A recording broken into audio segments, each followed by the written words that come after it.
Okay, I've started recording it, and I'm going to demonstrate the screen, start the broadcasting, the translation.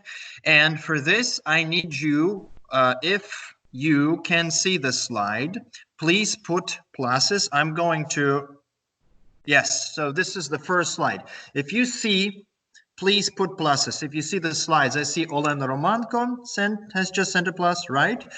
So you can see, good, very good. You can see the slide and you can hear me well. All right, so right now what you're supposed to see is the first slide of the presentation, which gives us the title of our today's class. And this is suggestion, advice, clarification, refusal, and agreement. Please be sure to write a message into our Skype group if, for example, you can't hear me well, or we're having some problems with the internet. The video is not clear. Well, I hope everything will be okay, but still, I need some feedback from you. So, okay, I see. Yeah, we have 1, 2, 3 pluses. So I guess everything is okay, and we can start. So today's class is about some functional language. What is functional language? So language used for a certain function in business. This course is called Entering the IT. So definitely what we're going to talk about here should be and can be perfectly used in your IT interaction. What is IT interaction? So we're talking about reports. We're talking about conversations with customers. Or, for example, there's a special term for this, customer interaction. So the functional language that we're going to discuss in this class can be and should be used in customer interaction and also in interaction within a team, your working team, right? Internal and external communication. All right, so let's begin. First of all, we're going to talk about agreeing to a request. A few things about the word agree. Now, agree to a request is different from other cases of the verb agree. If you can see in the slide, there are 4 different prepositions: with, about, on, and to. Now, agree with is used when we're talking about a person, right? I don't agree with you, for example. That's very easy to say, right? You can say, I don't agree with this idea or with this theory. Now, agree about is a little bit different. Agree about, for example, there are 2 people or 3 people, there's a team, and unfortunately, we cannot agree about the vision of what we need to do. So if I say, I don't agree with your idea, so there's a clear idea, you have a formed idea, and I either agree or disagree with this idea. But if there's a group of people, let's say 5 people, and they're trying to come up with a strategy, they want to cast some vision. Cast a vision means to form a vision, and they're working on that, and there's a disagreement. They can't find some common ground. They can't reach a consensus. So in this case, they cannot agree about a vision. The vision in this case has not yet been formed. It's not cast. So they're trying to cast this vision, but they can't agree about a vision. Now, agree on is different. So agree on the terms or agree on the date. Well, if you're talking about this phrase, agreeing on something, in this case, this phrase implies, or it already includes the situation where there are at least 2 sides, at least 2 parties, so at least 2 people. Now, because this is when you use agree on, like let's say customer and the developer. Right, the customer and the developer, they have agreed on the date. This is how you can use agree on. They have agreed on the terms. Then there are 2 people. So you can't say, I have agreed on the terms. No, I have agreed on the terms is incorrect. We, yes, this is correct. We have agreed on the terms. We have agreed on the date of the project's deadline, for example. Now, agree to a request, and this is what we're talking right now about. Agree to a request, it's your reaction. It's your response. By the way, there is no react on. It's not react on. It's not, there's no respond on. For example, respond on an email is incorrect. You respond to an email. You react to a situation. And of course, you agree to a request. You agree to an offer, to a proposal. So this is how agreeing to is used. And it's important to understand the difference between agree to, agree on, agree about, and agree with before we continue further. So let's talk about agreeing to a request. For example, in the slide, we have the first sentence, which says, we would be pleased. We would be pleased to carry out. So the original idea is, yes, we will do it. Yes, we will do it, no problem. But because this is business English, we're trying to use some nice, polite, fancy constructions that show that you are a professional, that you respect the customer, especially if it's some kind of a first contact interaction or something like that. So we would be pleased. We will be pleased. We would be pleased. If you say we would be pleased instead of we will be pleased to do something for you, it makes it even more formal. So it's like one of those most formal ways to say yes. We would be pleased to do whatever you ask. Carry out, by the way, it's a good phrasal verb, which means to accomplish, to do, to fulfill something. We would be pleased to do this for you. So this is how you can formally agree. As requested, we have carried out your instructions. In this case, you're already reporting. It's not just agreeing, you're already reporting on what you have agreed to do. As requested, yeah, it's a very good construction, as requested. So instead of saying as you requested, or as it was, or as it has been requested, you simply use two words, as requested, but you have to use a comma afterwards, because this is called an introductory phrase. Introductory phrases are separated by commas. We're pleased to inform you that, yep, very nice sentence. We are pleased to inform you that we are able to do this or that. So this is just a formal way, a nice, polite way of business English etiquette where you agree to do something. Good. We're pleased to let you know. To let you know means to inform. We would like to inform you that, right? Or instead of we, you can say I am glad, I am happy to tell you. And of course, instead of saying to tell all the time, you can replace it with inform. And instead of saying inform all the time, you can say let you know. So let you know, by the way, is very popular. I would like to let you know. I'm pleased to let you know that I have been able to do something, or I'm pleased to let you know that we can carry out your request or query, right? We are able to, right? We are able to do something. This is the last line in this slide. So instead of saying we can all the time, you can perfectly say we are able to do it. Yeah, and that's again, we're talking about agreeing to a request using some good English, polite and business English etiquette to be able to convey the idea of agreeing to a request. Okay. Now, when we agree to a request, usually there should be a discussion on terms and conditions. So the periods of time they need to do the work, that is the ETA. ETA is the estimated time of arrival. So the amount of time, the amount of hours you need to complete something, and conditions. So that you say that I can do this only in such and such conditions. So let's talk about terms and conditions and some good English constructions that you can use to talk about terms and conditions.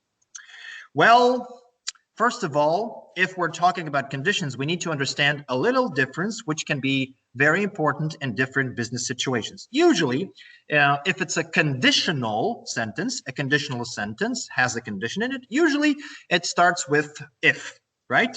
And there's another way. Actually, there are many other ways of how you can start a conditional sentence, but we cannot talk about all of them right now. But there are two very popular ones, if and in case. And some people believe that if and in case are the same. This is not so. They can be the same at times. So their meanings can overlap in certain situations, but we need to understand the difference nevertheless.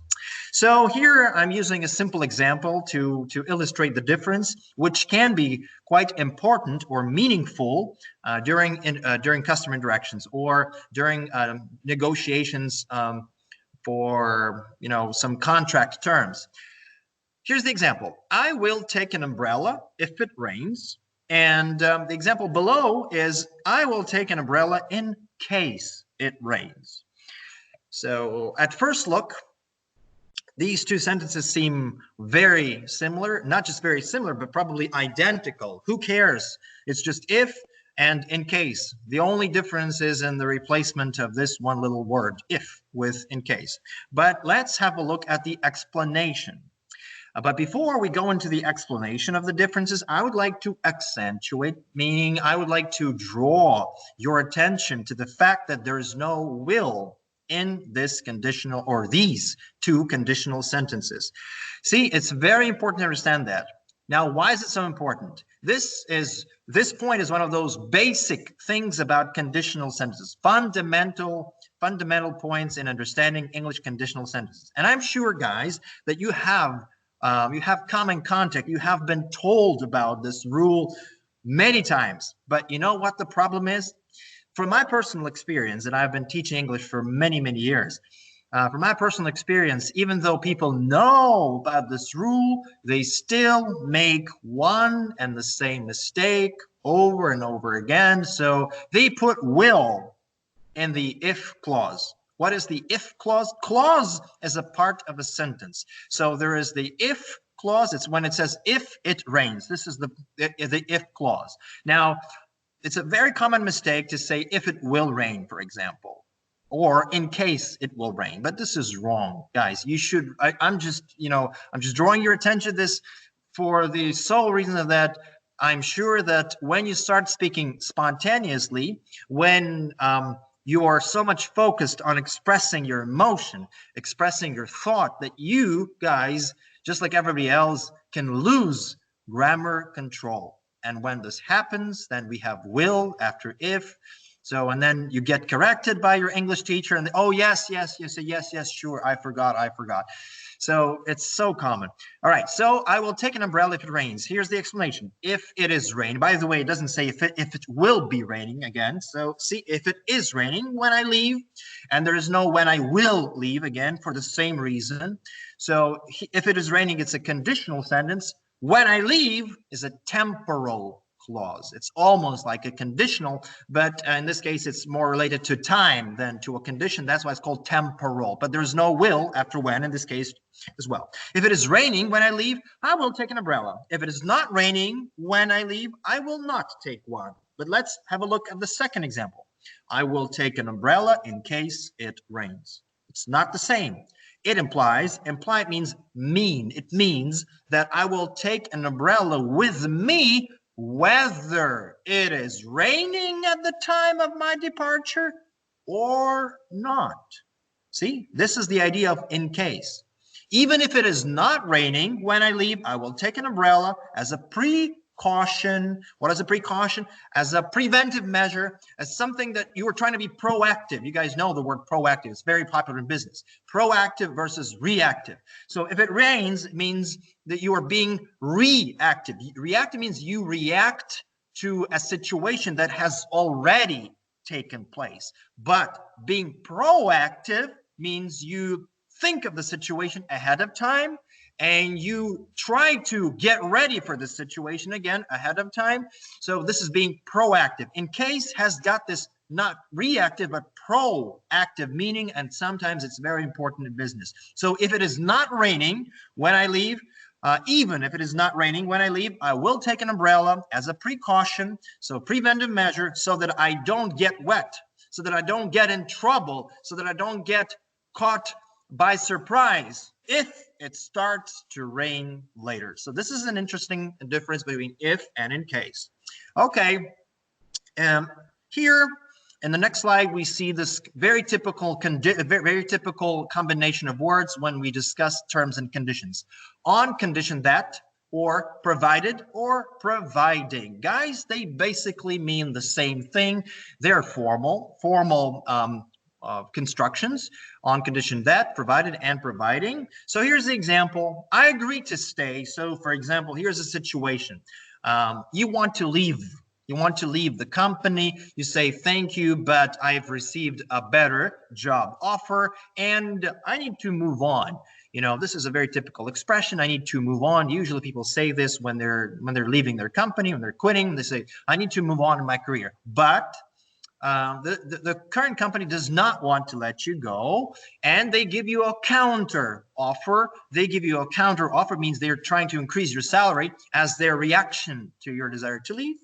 So, and then you start your negotiations. You start negotiating terms and conditions. And that's what you can say. I agree to stay on the condition that my salary is raised by 10%. The same thing is about with the word provided. So you guys know the word provide, for example, in the meaning of supply, right? To provide the necessary details. Can you please provide me with the necessary details? It's like, can you please tell me, supply me, give me, right? But here, the word provided is not about that. It's more of a, it's a conditional construction here. It's a conditional word that makes these two parts combined. I agree to stay provided, or you can say providing that my salary is raised by 10%. Of course, you can skip the word that. In this case, it will be less formal. So the complete construction is provided that. If you just skip that, I agree to stay provided my salary is raised by 10%, you make it less formal. Now, what I would like to pay attention to is the absence of the will. The absence of the will verb in this case. Have a look. Here, I do not say agree to stay on the condition that my salary will be raised, or provided that my salary will be raised, or providing that my salary will be raised. Will is not used here. Why? Because this is the same rule with if. So if it's a conditional construction, usually there are cases when you can use will after if, but we're not going to talk about them right now. And these cases are a minority. In the majority of cases, there's no will after conditional or unconditional constructions. So it would not be quite correct if you say, I agree to stay provided that my salary will be raised. No, you should use the present simple tense in this case. Okay? I'd rather and I'd prefer, right? They are also used in discussing or negotiating for certain conditions. I'd rather and I'd prefer. They mean approximately the same thing. Well, here in the slide we see an image which tells us of a tiny difference, grammatical difference in the structure. So, for example, would rather do something, it means like it would be good for me, it would be better for me, right? And would prefer to do something. Do you already see the difference? After would rather, we do not use to. We do use to after would prefer. We say, I would prefer to do something, I would prefer to, but we don't say I would rather to. I would rather do something. So let's talk about it in a little bit greater detail. I would prefer, and after I would prefer, you can say either to work, or you can say I would, that is an infinitive construction with the particle to, or you can say I would prefer working, which is gerund in this case. I would prefer working remotely during this period. Oh, sorry, in the first sentence we see this is skipped, so it should be this period. I would prefer to work remotely, you know, and which period are we talking about? Well, maybe about the quarantine that we're all going through right now. I would prefer to work remotely, or I would prefer working remotely during this period. And again, you have to realize, guys, if you use the word would prefer, you need to understand that this phrase is related to a specific situation. Now, if you're talking about a construction like I prefer, this is your general preference. General preference. This is what is common, what is popular, what is usual in your case. It's your everyday activity. So I prefer working from home to working in the office. See, in this case, there's no would. This is your general preference. But usually when we're agreeing to a request, right? We're in the process of agreeing to a request, we're talking about personal preferences, discussing terms and conditions. So I would prefer is more accurate in this case because this is not a general preference, but a specific one. But the second sentence, I would rather work. I would rather work. So there's no to, and you can say I would rather working. You cannot say like that. So I'd rather work. I'd rather work, or I would prefer to work or working. I would prefer the call to be rescheduled. How is this sentence different? This sentence is different because we have another subject here. There are two subjects, I and the call. I would prefer the call to be rescheduled. I and the call. In this case, see, the construction is a little bit different, and moreover, we need to use a passive construction.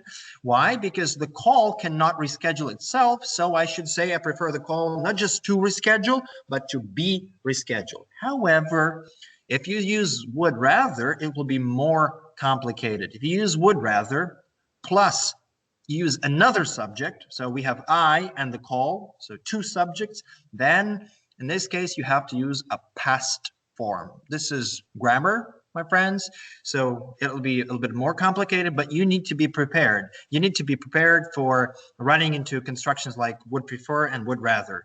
So construction, this can be a typical situation if you get this question, what would you rather do? What would you rather choose? Or something like that. So I would rather the call was rescheduled. See, I need to talk about the present, but I'm using a past construction. Well, we would rather our team hired a QA. It means that your team wants to hire a QA now, but you use a past form hired. Why? Because of this construction, would rather. Would rather, if there are two subjects, is followed by a past form. All right. So here, this slide presents you some information why you guys need to know the word prefer and how it operates. Prefer, again, talks about general preferences. Would prefer about a specific situation. And I have underlined in red the word prefer. So for example, tips for answering interview questions about your work style. You can get questions about your work style from a hiring manager, from an HR person. So even if you prefer, I'm reading something on the right side of the screen. Even if you prefer working alone, emphasize that you value others' input, right? I prefer working alone, or I prefer working within a team. Do you prefer to take constant direction, or do you like to be given a task? Do you prefer email, phone conversations, or meetings? See, in this case, we're talking about general preferences, not a specific situation. In the specific situation, we use would prefer. Conditional linkers. So if you remember, I've already spoken about the word provided or providing. So it's over here. We have some additional examples. They can listen to music provided they disturb nobody. Provided is this formal, more formal way of saying if. Something that we haven't talked about is unless. Unless means if not. So she will be sick if she stops, unless she stops eating. This is the example in the first column. She will be sick unless she stops eating. So unless is if not. She will be sick if she does not stop eating, or unless she stops eating. Unless is also popular in talking about conditions. And of course, there is no will after unless as well. Unless. So this was agreeing to request and at the same time discussing the terms and conditions. Refusing. Let's talk about refusing. Refusing is very interesting. Well, I think it's even more complex. It's even a more complicated thing, because you don't want to refuse in such a way that the customer will hate you afterwards or will not want to come back into a contact with you. You want to keep the customer. Maybe you can't do something right now, but you need to make the door open. You can't burn all the bridges. All right, but first of all, let's talk about some good vocabulary. So we regret that we are unable to do this or that. We regret to inform you, right? Regrettably, we're unable to do something. This is the same thing as unfortunately. Why are we supposed to use such words or constructions? Because we want to be polite. We want to follow some etiquette. We want to make it make it seem that we respect this person. I'm afraid, I'm sorry. These are very typical constructions. I'm afraid we cannot do it. I'm afraid we are unable to do it. I'm sorry to let you know. Yes, I'm sorry. In the best interest of our customers, we do not normally do something. Or unfortunately, here's another example, the last sentence in the slide. Unfortunately, extra data is required. So here you give a reason. You provide the reason for your refusal. Unfortunately, extra data is required. And this would be a common mistake, guys, if you say extra data required. Why is it a common mistake? Because in the Ukrainian language, there's only one word. But here, this same one word, the Ukrainian word, is translated using two English words, not just required, but is required. The same thing with the word located. You cannot say the file located on the C drive. You need to say the file is located on the C drive.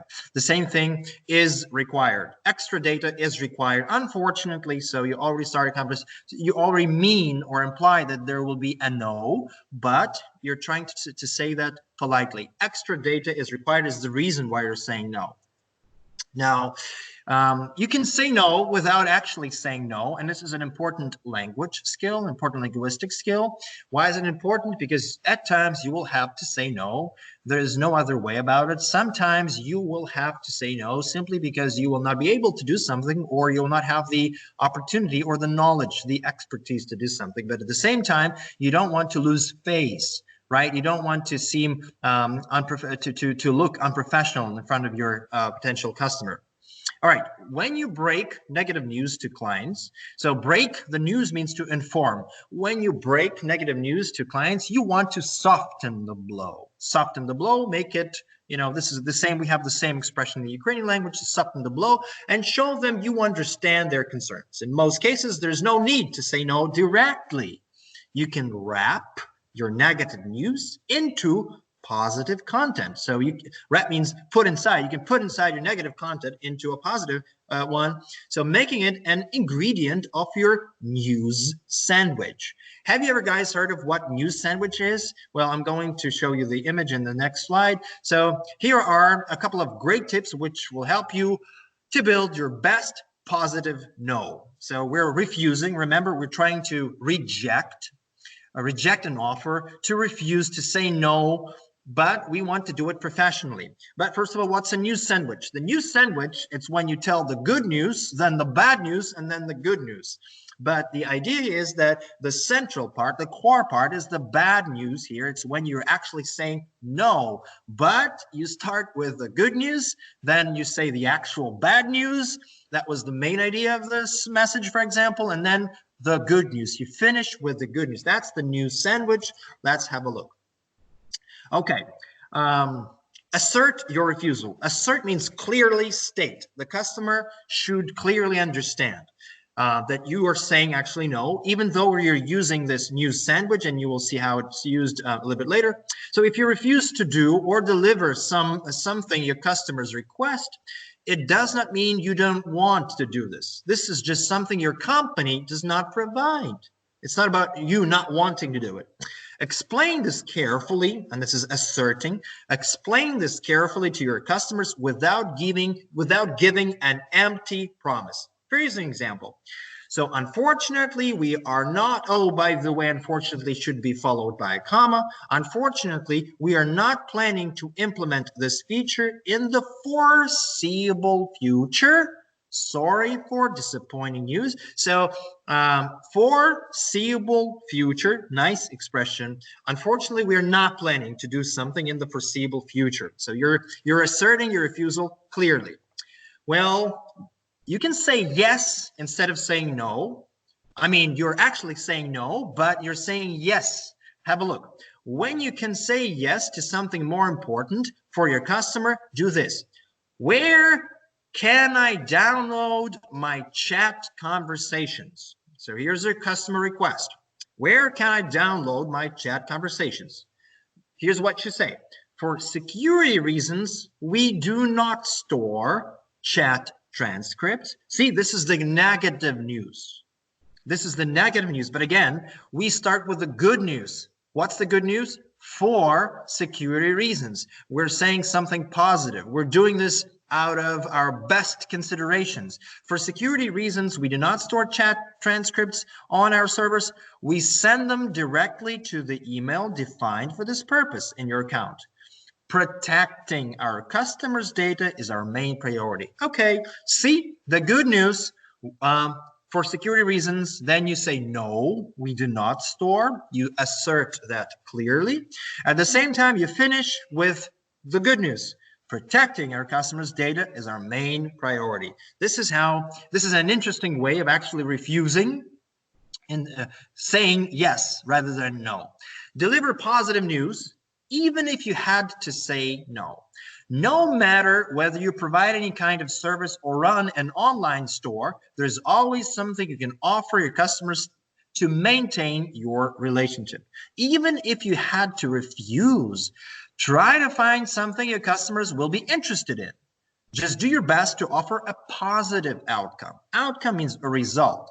So I would be glad to offer you some extra customization and recommendations for optimizing your live chat customer service. See, if we can go back, we are saying no. So the customer says, where can I download my chat conversations? You do not say, sorry, we do not provide this kind of service. We say, number one, for security reasons, we do not store. So you say why you don't do it. And then you say protecting our customers' data is our main priority. So that's the sandwich. Then you sandwich, and then you even offer something extra. You finish with a positive outcome. I would be glad to offer you some extra customization and recommendations for optimizing your live chat customer service. So here is how you can actually say no without saying no. You finish with positive news. Again, it's all about, here we're talking about the psychological aspect of customer interaction, and it's also very important. So you need to explain things carefully when you say no, when you refuse. And again, I'm focusing on the refusal a bit more because it's more complicated than just agreeing.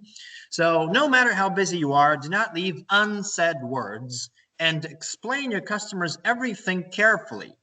Especially if you delivered negative news. It is important that people are aware that you're actually listening to their concerns. If you just tell them no without explaining, they will feel upset and frustrated. However, if you provide detailed explanation, you will clear up their concerns. So for example, let me explain, by the way, here I wanted to show you how often people make mistakes using the word explain. Over here, we have this sentence is an actual sentence, and this is not my example. This is a wrong example, and this example is here in the slide to accentuate one important truth about using the word explain. Explain is a very popular word, but if you say, let me explain you, just like it's here in this incorrect example, it means that you're trying to explain the person's inner world, the person's soul, the person's heart.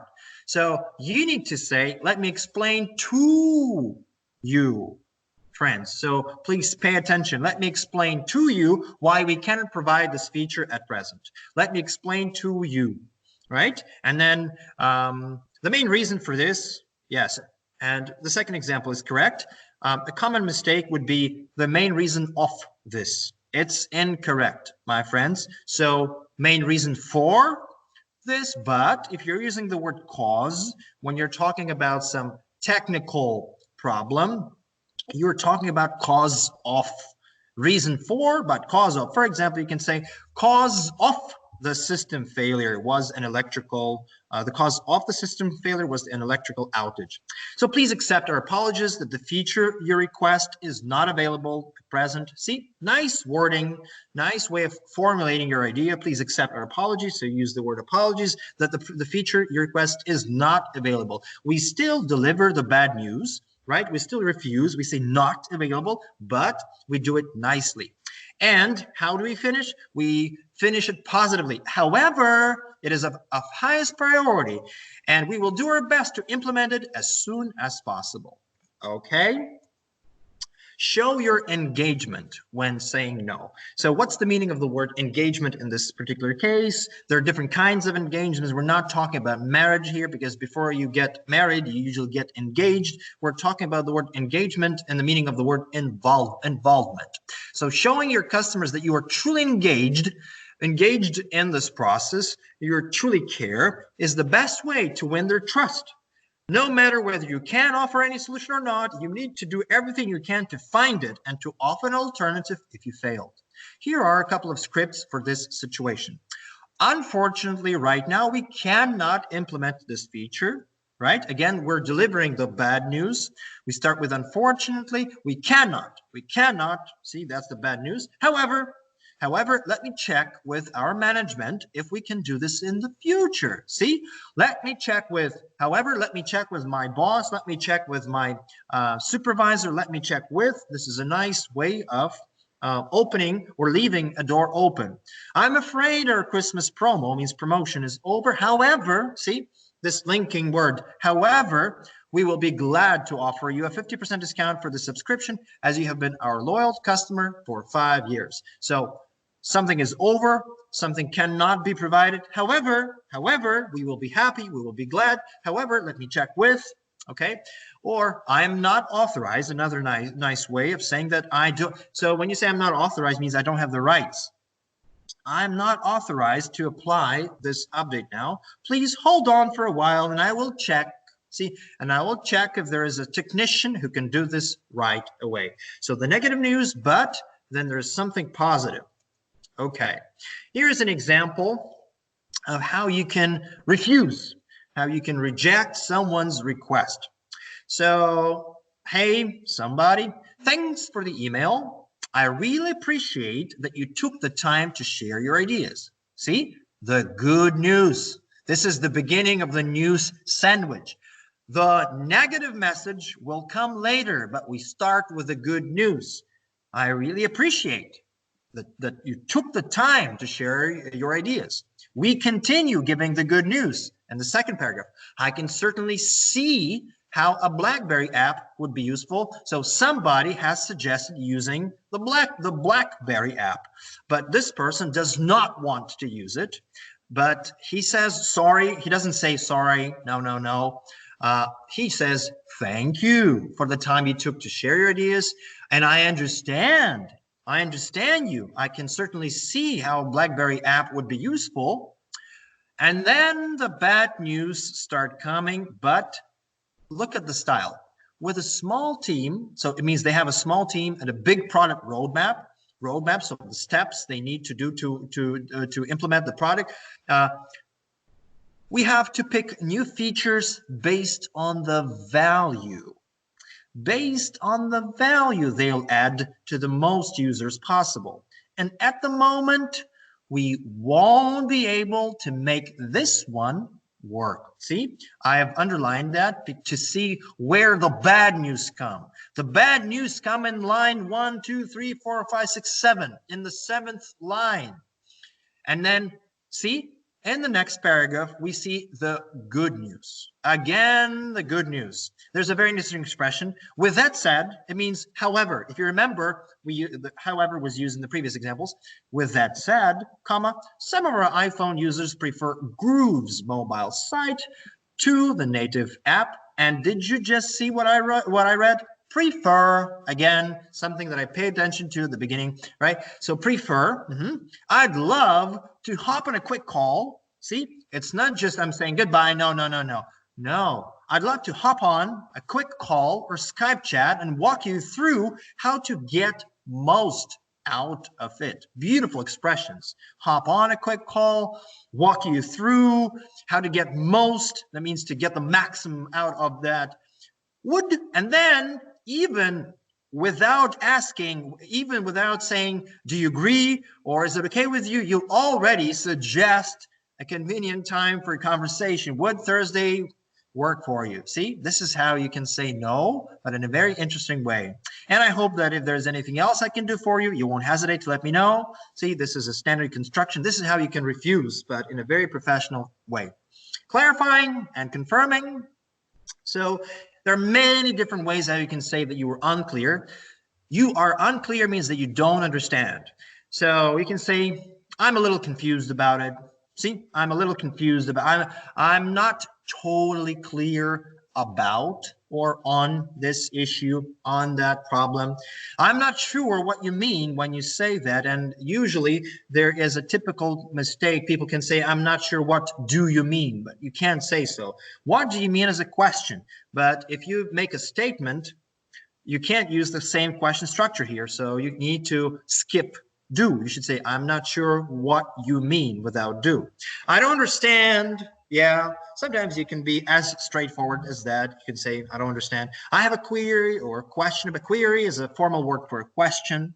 I have a number of queries concerning, or you can say regarding something. So this is how you can say that you are unclear on something. You can express your lack of understanding.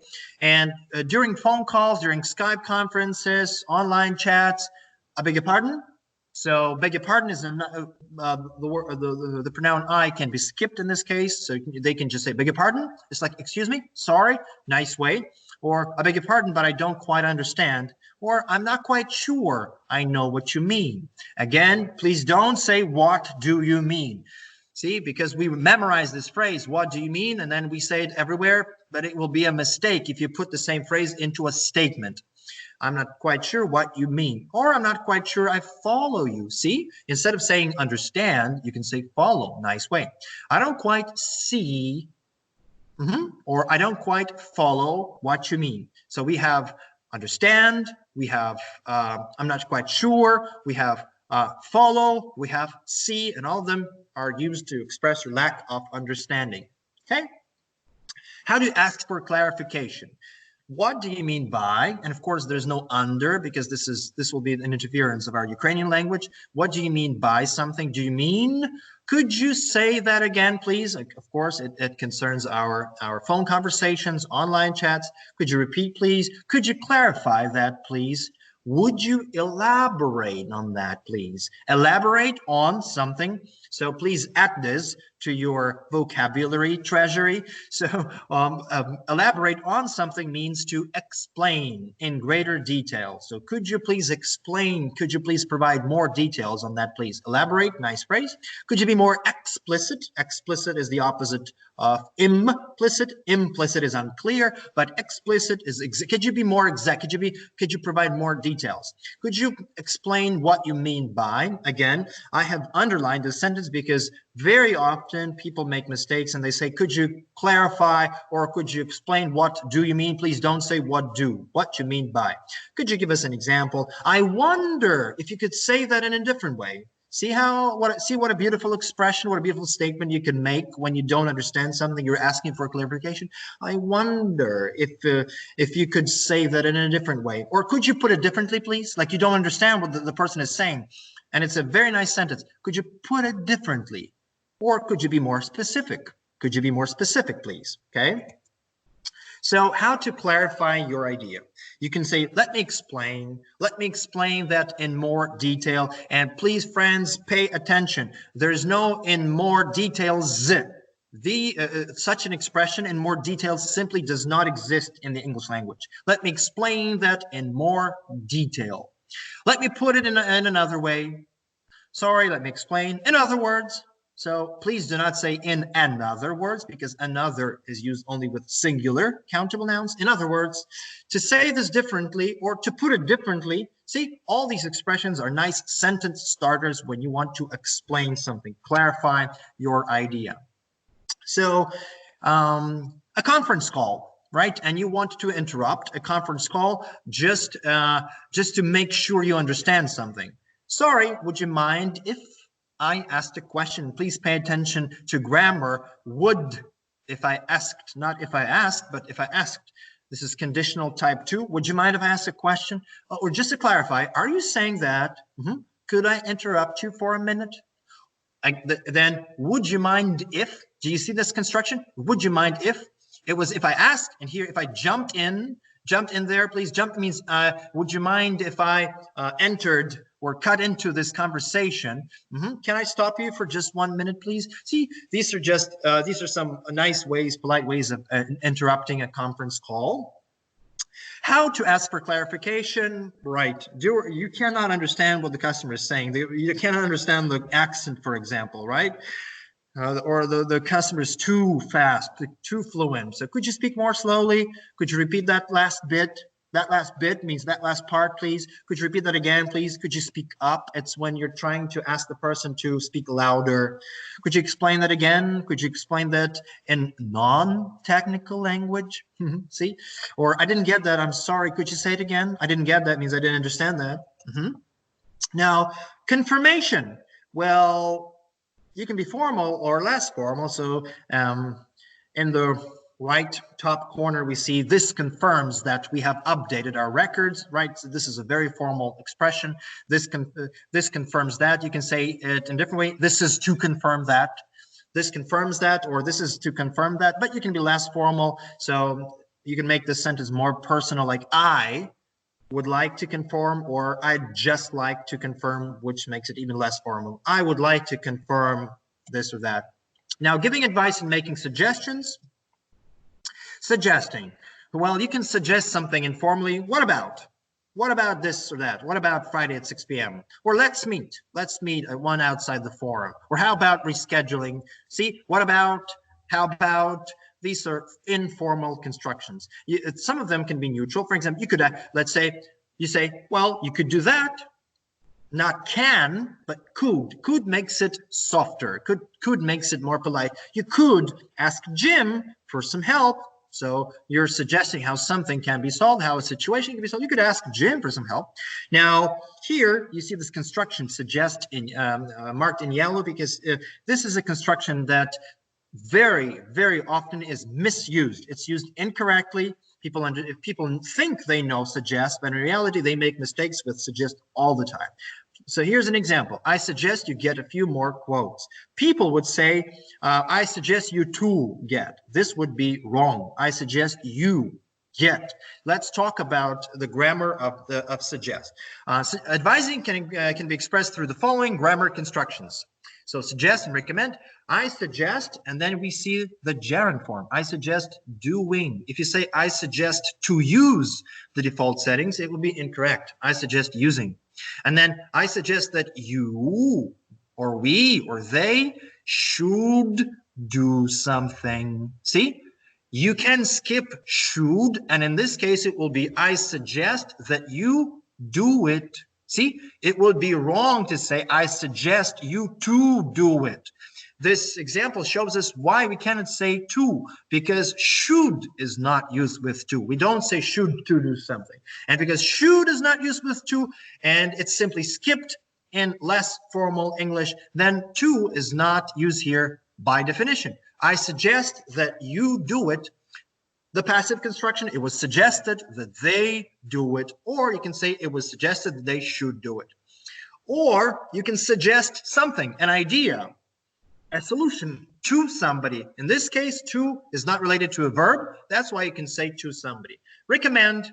Recommend is used in the same way. I recommend that you should do it, or you can say I recommend that you do it.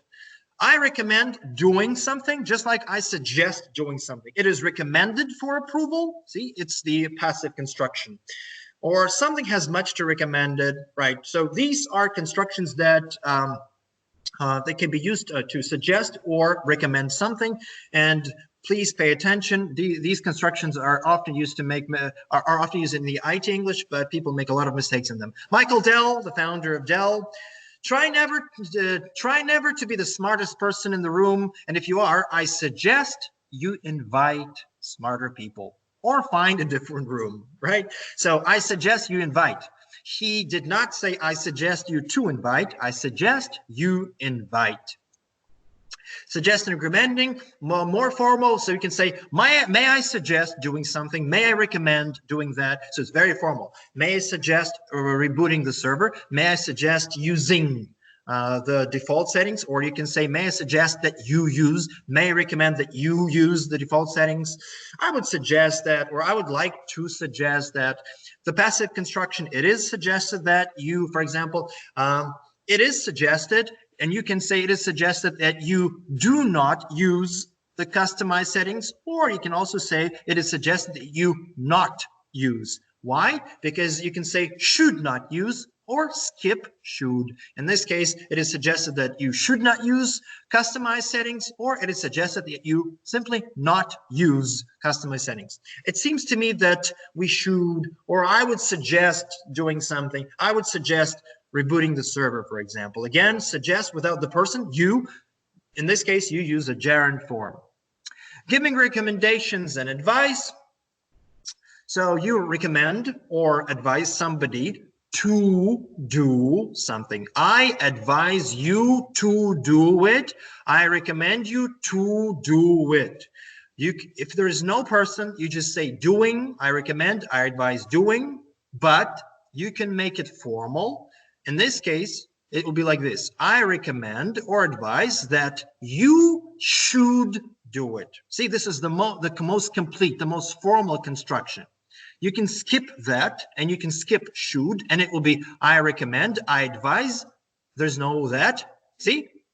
I recommend, I advise you, and there's no should. I recommend, I advise you do it. I recommend you reboot the server. I recommend, I advise you reboot the server. And please pay attention. Advise is not the same thing as advice. Advice is a noun.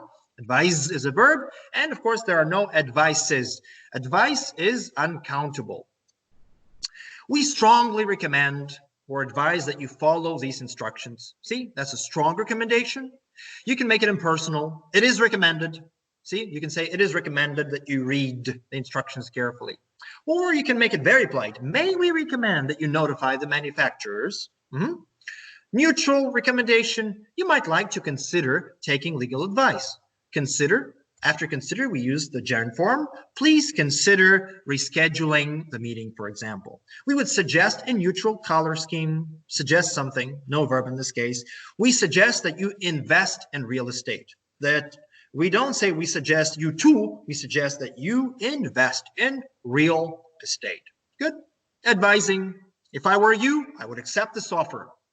Second conditional, right? Or you'd better give the salary rise she's asked for. If you say it better, it's like a threat. It's like a warning. If you don't do this, something bad can happen. So for example, you'd better change your password in this case, or otherwise someone might hack your server. We ought to think about ways to reduce our costs. We ought to. Ought to is the same thing as should, but only used with to. Ought to. You ought to get professional advice before making a decision. Perhaps it would be a good idea if you were to do something. I think that we should raise. So these are simple things, simple constructions that you can use. I would advise you to do something, or you can put this the same construction in the passive form. You are advised to do something or not to do something. In this case, you make it more formal if you use the passive voice. You're advised not to do it. So right now, I'm going to give you a test. Please pay attention. So here's the test. The test is based on how we suggest, advise, or recommend.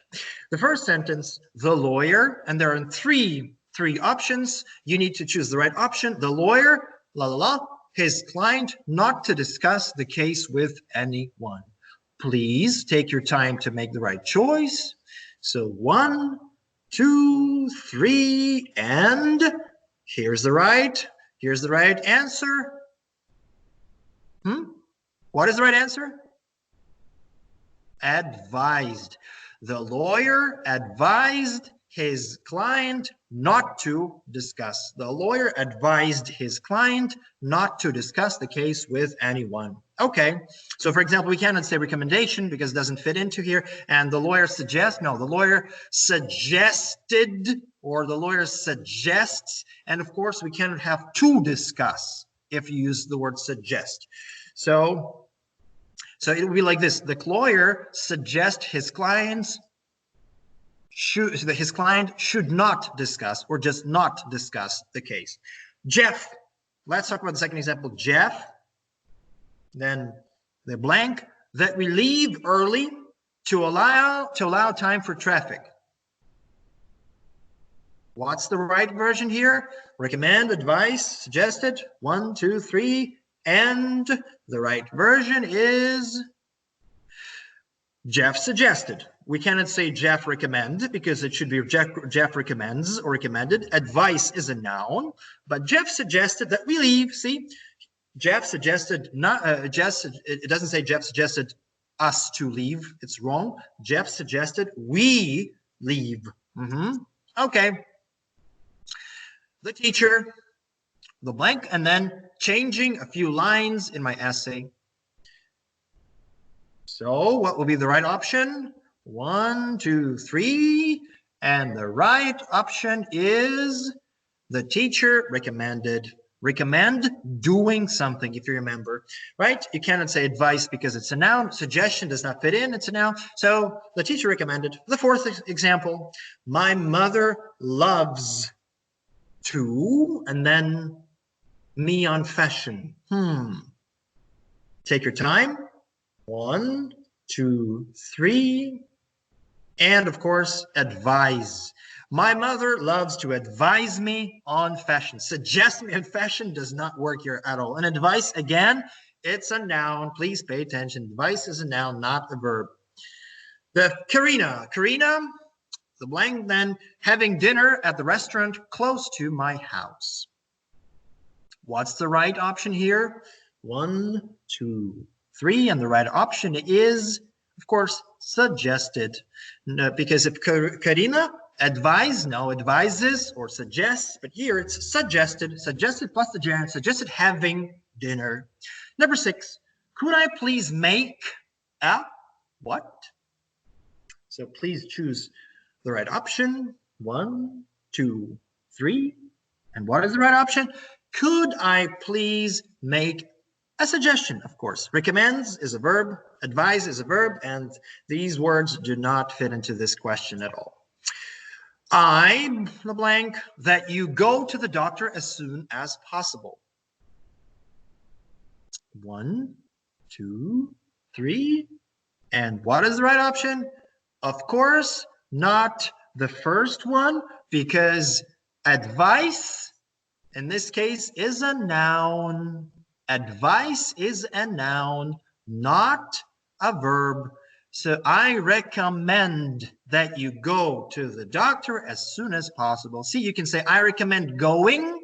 I recommend that you should go, or I recommend that you go, or even you can even skip that. It will be, I recommend you go. Advice is a noun and suggestion as well. All right. What about the eighth example? Laura, the blank, going out to eat. So what do you think, guys? 1, 2, 3. So what is the right answer? What is the right option here? Suggested. We cannot say advise because Laura advises in this case, or advised, but it's advise. Recommendation is a noun. Laura suggested going out to eat. It would be wrong to say Laura suggested to go out. No, Laura suggested going out. Could I give you a piece of what? Think about this. This can be a little more complicated.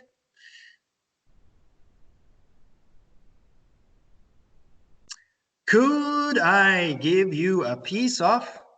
The right option is advice. It's not recommendation, because recommendation is countable and you don't need to say a piece of. Could I give you a recommendation? But advice is uncountable.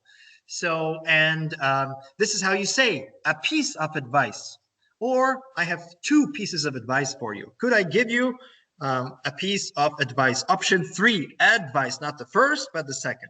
The 10th sentence, people drive during snowstorms, but meteorologists, what do? Think about this. 1, 2, 3. What is the right answer? And the right answer is advise, which is the second option here. Advise. The first option is a noun. No, they advise against it. That's a nice phrasal verb. Advise against doing something. So advise, that's second option. Well, and I've got 2 more sentences, 3 more sentences for you. I'm not going to comment on them. So you can just, when you watch this video, you can pause and then make the right choice. And this will be your little home assignment. You can rewatch the video. You can rewatch the first 10 examples, but these examples will be something for you to work on. If they are not complicated, I hope you will do your best. Well, and this is it, guys. Thank you for your attention. If you have seen the movie, the franchise, The Man in Black, you probably know what Will Smith is holding in his hand. This is an this is like a sort of a neutralizer. It erases your memory. I do hope that this will not happen to you. You will remember what we've just learned.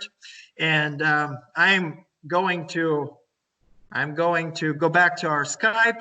I'm finishing the translation here, over here, the broadcast, everything. I'm stopping it. Guys, so I'm sorry I've taken a little bit more of your time, but you might have some questions to me, so feel free to ask.